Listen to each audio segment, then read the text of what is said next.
Kahit gabi nagdi deliver parang ang team grazie.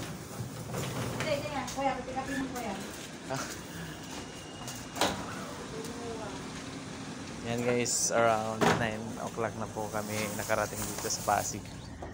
Deliver kami ng mga maleta. Yan guys.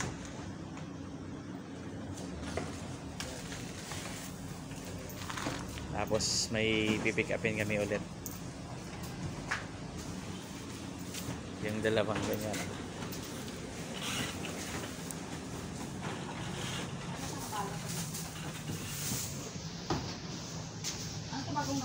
Opo.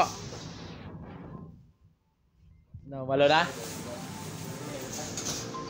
Bukas siguro ng mga hapon, maaga-aga namin maano.